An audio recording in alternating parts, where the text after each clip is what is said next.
It started with a challenge. Not a declaration of war, not an invasion, but a challenge, a game. A game that would decide the fate of humanity. The Kallurans descended from the sky in their sleek, obsidian ships, their arrival heralded by auroras that danced unnaturally across the northern skies. They were tall and sinewy, their skin glistening like frost-covered steel, and their eyes burned with an intensity that could freeze you in place. They called themselves the Eternal Champions, a race that had conquered countless worlds not through bloodshed, but by proving their dominance in what they called the Crucible. It was their tradition, their creed, to face the inhabitants of a planet in a test of skill, strength, and endurance. If the locals won, the Kallurans would leave in peace. If they lost, well, no one who had lost had ever been heard from again. And now, it was Earth's turn. The terms were simple. The Kallurans would choose the game. Humanity would choose its champions. The stakes? The survival of an entire species. The world held its breath as the Kallurans revealed their choice. A sport eerily similar to hockey, though far more brutal and unforgiving. They called it Shulkor, a game played on an ice field so vast it stretched beyond sight, under skies so frigid they seemed to crackle with frost. The rules were vague at best. 2 teams, one puck-like object made of compressed meteorite alloy, and a goal at either end of the field. But there were no referees, no penalties for violence, and no protective gear save for what you could fashion yourself. It was hockey stripped down to its primal core, a savage ballet on ice. For Canada, there was no debate about who should represent humanity. Hockey wasn't just a sport in Canada. It was a religion, a birthright, an identity forged in frozen ponds and backyard rinks. The nation rallied behind its chosen team, a ragtag group of NHL stars, minor league legends, and even a few scrappy amateurs who had earned their place through sheer grit and determination. They were dubbed the Frostborn, and they carried not just the hopes of Canada, but of every human being on Earth. The Kallurans chose the venue, an icy moon orbiting a gas giant in a distant star system. The journey there was harrowing enough, a testament to humanity's ingenuity as Earth's finest engineers scrambled to retrofit spacecraft capable of reaching the alien arena. When the Frostborn stepped onto that alien ice for the first time, they were greeted by a sight that stole their breath away. Towering glaciers that glowed faintly with bioluminescent light, snowstorms that howled like living creatures, and an audience of Kallurans whose cheers sounded like the grinding of tectonic plates. The game began with a thunderous roar as the meteorite puck was dropped onto the ice. The Kallurans moved with an otherworldly grace, their skates carving through the ice like knives through butter. They hit hard, harder than any human had ever been hit, and their precision was terrifying. Within minutes, they scored twice. But Canadians are nothing if not stubborn. The Frostborn regrouped quickly. Captain Mike Ironjaw Callahan barked orders like a general on a battlefield, his voice cutting through the chaos. Defenseman Sophie Tremblay, nicknamed the Avalanche, delivered bone-crushing checks that sent even the towering Kallurans sprawling across the ice. And then there was rookie sensation Tyler Blizzard McKenna, whose speed defied belief as he weaved through alien defenders like a phantom. The first human goal came suddenly and explosively.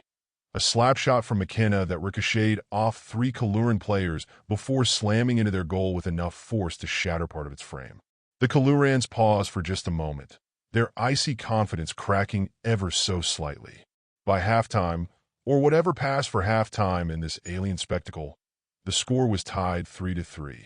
The Frostborn huddled together on their bench carved from solid ice, steam rising from their bodies as they caught their breath in the sub-zero air. This isn't just hockey anymore, Callahan growled through gritted teeth. This is survival. And survival, men adapting. The Frostborn began to play dirty, not out of malice but necessity. They tripped Kalluran players with subtle flicks of their sticks, used feints and deceptions to draw them out of position, and even weaponized snow kicked up by their skates to blind them temporarily. But it wasn't enough.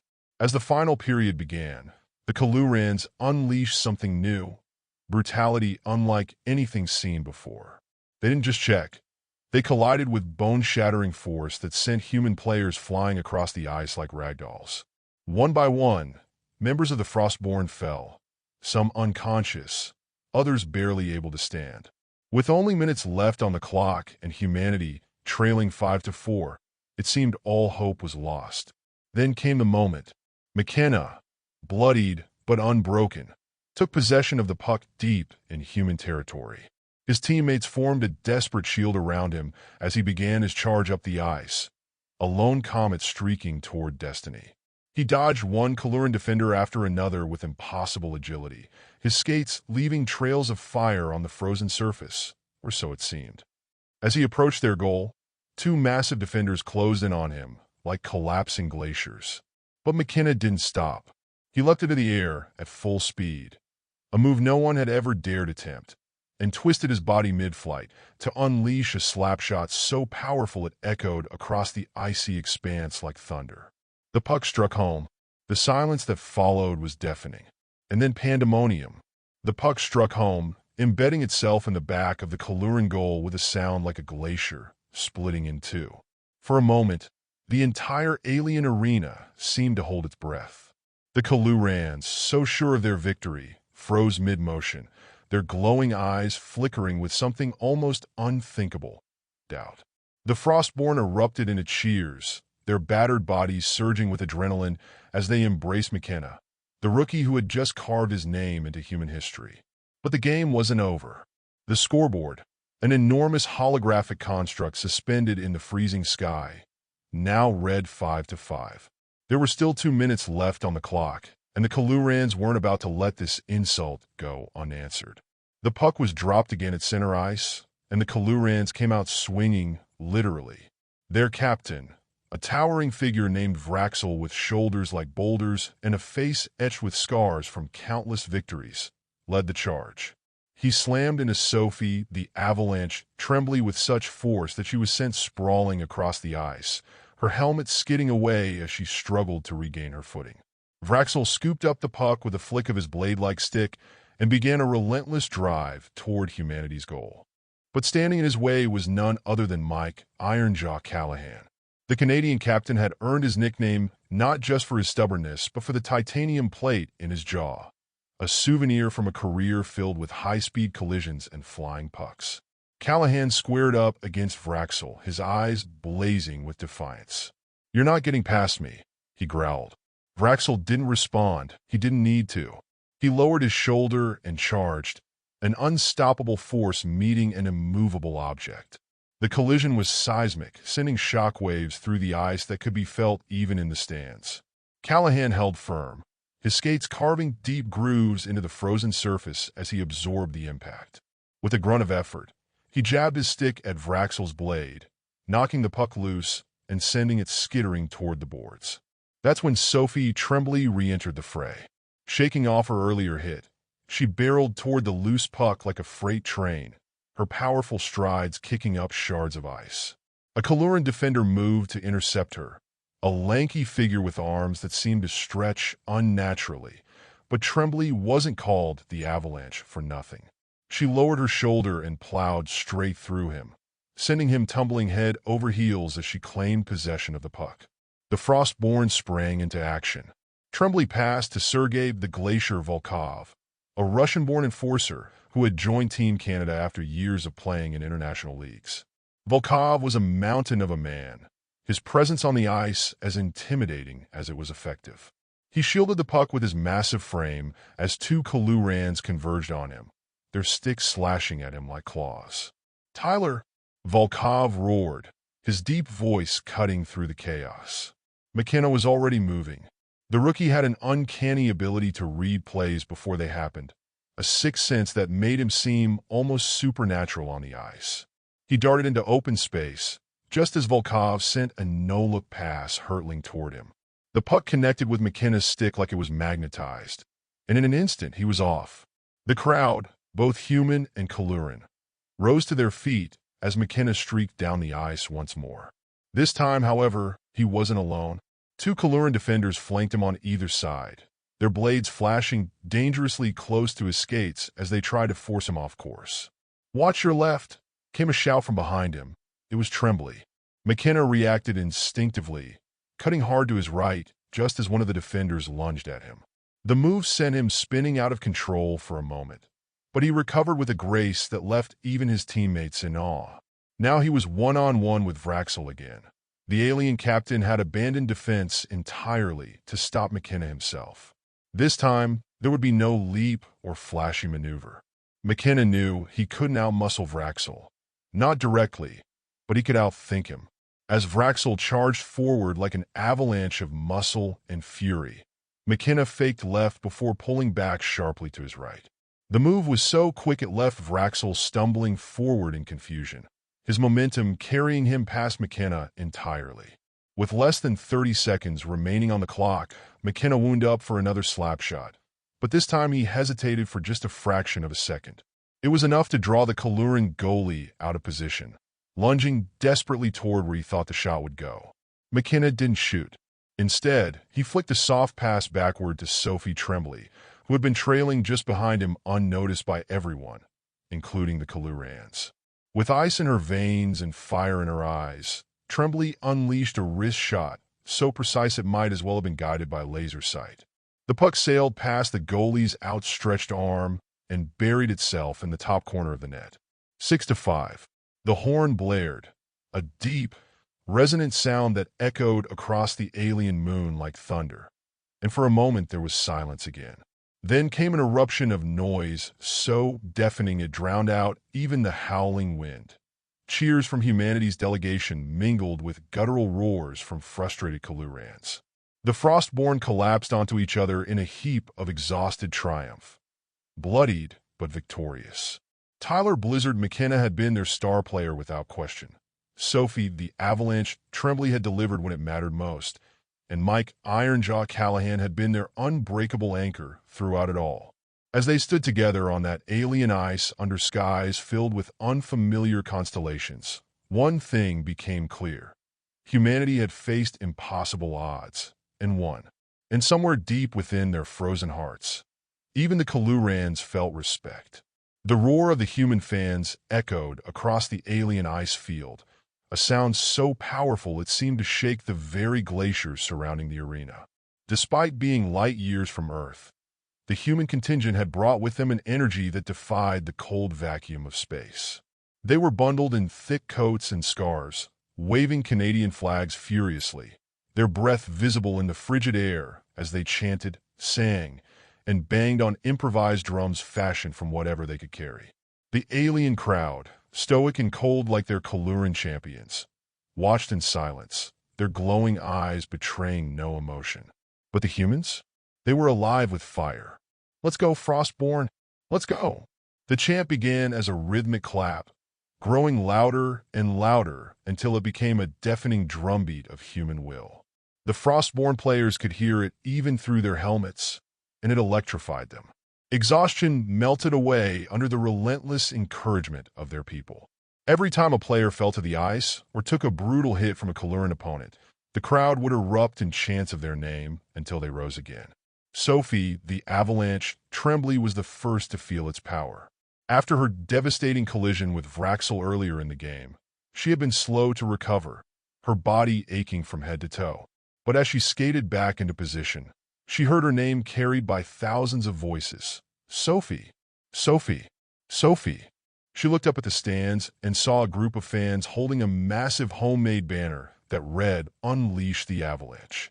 Her lips curled into a fierce grin. She wasn't just playing for herself or her team. She was playing for them. The fans weren't just loud. They were strategic. A group of particularly clever supporters had brought along an enormous air horn that they unleashed whenever the Kallurans attempted to communicate on the ice. The alien players would glance toward the stands in irritation, their focus momentarily broken. Another group had coordinated a call-and-response chant. One half of the crowd would shout "Frost," while the other half roared back "Born." The rhythm was infectious, and soon even some neutral spectators from other alien species began joining in. And then there was the wave. It started small, a single section of humans standing and raising their arms before sitting again, but it quickly spread like wildfire across the entire human contingent. The undulating motion created an optical illusion against the stark white ice, distracting even the most disciplined Kalluran players. Tyler Blizzard McKenna caught one defender staring at it for just a moment too long and used that split-second lapse to slip past him with ease. But perhaps the most impactful moment came when Mike Ironjaw Callahan found himself face-to-face with Vraxel once more. The Kalluran captain sneered at him, his blade-like stick poised to strike. Callahan's legs felt like lead. Every muscle in his body screamed for rest. He was about to make his move when he heard it, a deep rumble that grew louder with every passing second. Ironjaw! Ironjaw! Ironjaw! The chant was so powerful it seemed to reverberate through his very bones. Callahan straightened his back and squared his shoulders. He wasn't just Mike Callahan anymore. He was Ironjaw, humanity's unbreakable leader. With renewed strength, he lunged forward and intercepted Vraxel's pass with a perfectly timed poke check, sending the puck flying towards Sophie Tremblay. The fans erupted into cheers, so loud they drowned out even the howling wind. As Tremblay took control of the puck, another chant rose from the stands. Unleash! The avalanche! It was as if they were willing her forward with sheer force of will. Tremblay skated towards center ice with blistering speed, dodging one Kalluran defender after another as if she were carving through fresh powder on a downhill slope. Meanwhile, Tyler McKenna positioned himself near the goal, his eyes scanning for an opening. He could feel the crowd's energy coursing through him like electricity. A group of fans had started singing an improvised song set to the tune of O Canada, replacing the lyrics with lines about McKenna's speed and skill. Oh McKenna, our rookie shining star, with every goal you score tonight, you show how great we are. It was ridiculous and perfect. Tremblay saw McKenna out of the corner of her eye and sent a lightning-fast pass his way just as two Kalluran defenders closed in on her. McKenna caught it cleanly and spun around in one fluid motion to face Vraxel, who had taken up position as goalie in a desperate bid to save his team. The crowd fell silent for just a moment, a collective intake of breath, as McKenna wound up for what everyone knew would be the shot. Time seemed to slow as he unleashed his slap shot with all the strength he could muster. The puck rocketed toward Vraxel like a comet streaking across an icy sky. And then clang, it hit the crossbar. A collective groan rose from the human fans, but it didn't last long. They immediately began chanting again. We believe! We believe! McKenna didn't hesitate. He chased down the rebounding puck and flicked it back toward Tremblay, who had positioned herself perfectly near the crease. Vraxel lunged toward her with all his might, but Tremblay wasn't aiming for him. She sent a no-look pass behind her to Sergei the Glacier Volkov, who had crept up unnoticed by anyone except his teammates. Volkov's slap shot was pure power, a cannon blast that left no room for error. The puck hit its mark dead center. The horn blared once more, 7-5. The human fans exploded into celebration unlike anything seen before on this alien moon. They waved flags, sang songs, and even started doing synchronized dances that baffled their alien neighbors in the stands. Some fans had brought sparklers, despite strict warnings against open flames, and lit them anyway, creating tiny constellations of light against the dark sky. On the ice, the Frostborn raised their sticks in triumph as they skated toward their bench. They weren't just hockey players anymore. They were heroes, legends forged in ice and fire. And above it all rose one final chant. Humana, Humana. The scoreboard flashed 7-5 in brilliant holographic letters, the numbers glowing like embers against the icy backdrop of the alien moon. The final horn blared, a sound so deep and resonant it seemed to shake the very foundations of the frozen arena. For a moment, there was silence, an eerie, suspended quiet as if the universe itself were holding its breath. And then the human fans erupted. The celebration was deafening. Flags waved furiously, scars were thrown into the air, and voices roared with unrestrained joy. Some fans wept openly, their tears freezing on their cheeks in the frigid air. Others hugged strangers as though they were lifelong friends, united by this singular moment of triumph. A group of particularly rowdy supporters began singing O Canada at full volume, their voices cracking but unwavering as they belted out every word with pride. The sound carried across the icy expanse, defiant and unyielding. On the ice, the Frostborn collapsed into each other in a heap of exhaustion and elation. Tyler Blizzard McKenna was at the center of it all, his helmet off and his face streaked with blood and sweat. Sophie, the Avalanche, trembly wrapped him in a bear hug so tight he thought his ribs might crack, while Sergei, the Glacier, Volkov lifted Mike, Ironjaw, Callahan off his feet in a display of raw strength. "We did it," Callahan murmured, his voice hoarse but steady. "We actually did it." "Damn right we did," Trembly replied, her grin as wide as the horizon. "We showed them what humans are made of." The Kallurans stood frozen on their side of the ice, their towering forms casting long shadows under the alien floodlights. Their captain, Vraxel, stared at the scoreboard with an expression that was impossible to read. His glowing eyes flickered faintly, a sign of deep thought or perhaps something more profound. Slowly, he skated toward the Frostborn. The human players tensed instinctively as Vraxel approached. He loomed over them like a glacier about to collapse, his presence as cold and imposing as the ice beneath their feet. But then, to everyone's surprise, he extended one clawed hand toward Callahan. "You have earned this victory," Vraxel said in a voice like grinding stone. "No species has ever defeated us in the Crucible. Not in millennia. You are formidable." Callahan hesitated for only a moment before grasping Vraxel's hand firmly. The alien's grip was cold and unyielding, but there was no malice in it, only respect. "Thanks," Callahan said simply. "But we didn't do it alone." He gestured toward the stands where the human fans were still celebrating wildly. Vraxel turned his gaze toward them, his expression unreadable. For a long moment, he simply watched as they chanted and cheered, their breath forming clouds in the freezing air. "They are loud," Vraxel said finally. Callahan chuckled. "Yeah, they are." As the players left the ice, escorted by a procession of alien attendants who seemed equal parts impressed and bewildered by what they had witnessed, the human delegation followed suit. The fans filed out of the stands reluctantly, many pausing to take photos or wave one last time at their heroes on the ice below. But even as humanity celebrated its victory, there was an undercurrent of unease, a sense that this wasn't truly over.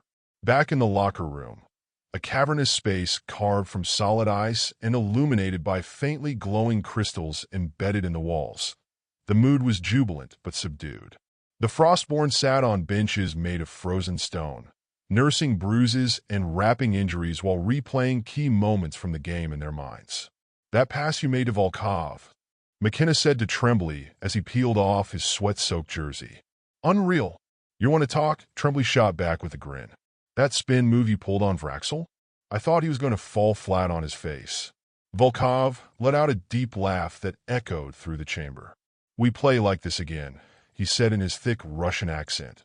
"No one will beat us. Not even these Kallurans." But Callahan wasn't smiling. He sat apart from the others, staring at his skates with a furrowed brow. "What's eating you?" Trembly asked as she sat down beside him. Callahan shook his head slowly. "It's not just about this game," he said quietly. "Did you see how Vraxel looked at us out there? Like he was studying us? So what?" McKenna chimed in from across the room. "Let him study all he wants. We beat them fair and square." "It's not that simple," Callahan replied grimly. "This wasn't just about hockey for them. It never was. The Crucible is how they decide who's worthy of survival. We won today, but what happens tomorrow? Or next week? Do you think they'll just pack up their ships and leave us alone?" The room fell silent as Callahan's words sank in. Before anyone could respond, there was a knock at the door, a sharp, deliberate sound that echoed ominously through the icy chamber. "Enter," Callahan called out cautiously. The door slid open to reveal Vraxel himself, flanked by two smaller Kallurans who carried themselves with an air of authority. The Frostborn tensed instinctively. Even off the ice, Vraxel's presence was intimidating. "You fought well," Vraxel said without preamble as he stepped into the room. His glowing eyes scanned each member of the Frostborn before settling on Callahan. "But your victory raises questions that must be answered." "What kind of questions?" Callahan asked warily. Vraxel tilted his head slightly, a gesture that might have been curiosity or something more calculating? Your species has proven its strength today, he said slowly. But strength alone is not enough to determine your place among us. Among you? Trembly repeated sharply. What does that mean? Vraxel ignored her question and continued speaking directly to Callahan. There is another challenge, a final test that will determine whether humanity is truly worthy of standing alongside those who have conquered the Crucible before you. And if we refuse? Volkov growled from his seat. Vraxel's eyes narrowed slightly, a subtle but chilling gesture. Refusal is not an option, he said simply. Callahan rose to his feet slowly, but deliberately, until he was eye to eye with Vraxel, or as close as any human could get to matching his towering height. What's this final test? Callahan asked evenly. Vraxel's lips curled into what might have been a smile, or perhaps a warning. You will face us again, he said softly, but there was steel in his voice now. Not on ice, but on our terms. Vraxel's words hung in the air like frost, their weight pressing down on the room. The Frostborn exchanged uneasy glances, but Callahan stood firm, his jaw clenched as he faced the towering Kalluran captain. Your terms? Callahan asked, his voice steady despite the tension crackling in the icy chamber. What kind of challenge are we talking about? Vraxel stepped forward, his massive frame seeming to absorb the dim light of the room. His glowing eyes narrowed, and for a moment, it seemed as though he was savoring the anticipation. Then, with a deliberate motion, he raised one clawed hand and pointed toward the ceiling. The Crucible is only the beginning, Vraxel said, his voice low and resonant. It is a test of skill, endurance, and resilience, but it is not the ultimate measure of a species. To truly prove your worth, you must face us in the Gauntlet. A murmur swept through the Frostborn. Even Volkov, who had been unshakable throughout the game, furrowed his brow in concern. And what exactly is the Gauntlet? Trembly demanded, her tone sharp. We just beat you on the ice. What more do you want? Vraxel turned to her, his expression unreadable. The Gauntlet is not a game, he said simply. It is a trial, a series of challenges designed to test every aspect of your species. Physical strength, mental acuity, teamwork, and courage. Callahan's eyes narrowed. Sounds like you're moving the goalposts, he said. We won fair and square out there. Isn't that enough? Vraxel tilted his head slightly, as if considering Callahan's words. You misunderstand, he said. Your victory in the Crucible has earned you the right to attempt the Gauntlet. Without that win, you would not even be given this chance. And if we refuse? Volkov growled. Vraxel's lips curled into what might have been a smile, or perhaps a warning. Refusal would be unwise, he said softly. The Gauntlet is not merely a test, it is a rite of passage. Those who succeed are welcomed into the greater galactic community as equals. Those who fail. He didn't finish the sentence, but the implication was clear. Callahan took a deep breath, his mind racing. The Frostborn were exhausted. They had poured everything they had into defeating the Kallurans on the ice. And now they were being asked to face something even more daunting, something they knew nothing about. But as he looked around at his teammates, the bruised but unbroken Sophie Tremblay, the ever-steady Sergei Volkov, and the fiery rookie Tyler McKenna, he felt a surge of determination. We'll do it, Callahan said finally. The room fell silent as everyone turned to stare at him. Mike, Tremblay began hesitantly. Are you sure about this? We don't even know what we're getting into. Callahan nodded firmly. We didn't come this far just to back down now, he said. If this is what it takes to prove humanity's worth, then so be it. Vraxel inclined his head slightly, a gesture that might have been respect or acknowledgement. Very well, he said. The Gauntlet begins at dawn.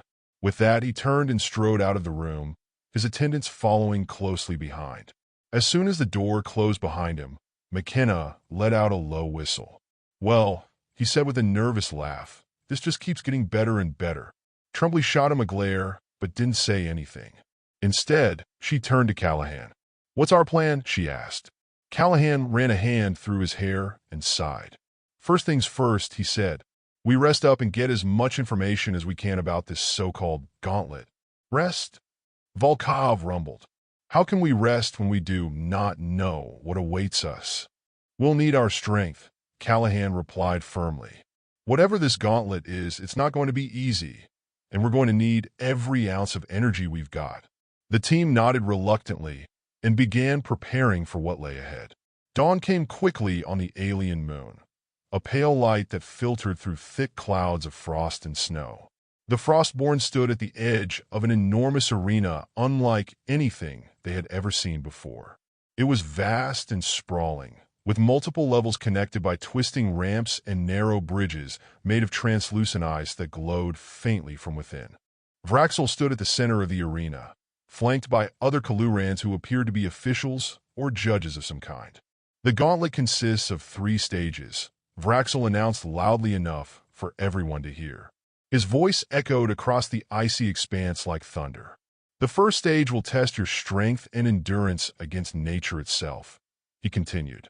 You must navigate through treacherous terrain while carrying weighted objects designed to simulate survival under extreme conditions. The second stage will test your intellect and problem-solving abilities, Vraxel went on. You will face puzzles and challenges that require strategy and teamwork. And finally, he concluded ominously, the third stage will test your courage and your ability to face fear without faltering. Callahan exchanged glances with his teammates. Each stage sounded more daunting than the last, but there was no turning back now. Let's do this, Tremblay said grimly. As they stepped into the gauntlet together, they could hear faint cheers from their fans in the distance, a reminder that they weren't alone in this fight. And so began humanity's greatest trial yet, a battle not just for survival, but for its place among the stars. The Frostborn stepped into the icy expanse of the gauntlet, their breaths visible in the frigid air as they prepared for what lay ahead. The arena loomed around them, a labyrinth of frozen obstacles and glowing pathways that seemed to stretch endlessly into the horizon. Above, the pale light of the alien moon cast long shadows across the ice, while faint cheers from the human fans echoed in the distance, a reminder of what they were fighting for. Vraxel's voice boomed across the arena. The first stage begins now. Survive the storm. As if on cue, the wind howled to life, whipping snow and ice into a blinding blizzard. The Frostborn could barely see a few feet in front of them as they struggled forward, their skates replaced with heavy boots designed for traction on uneven terrain.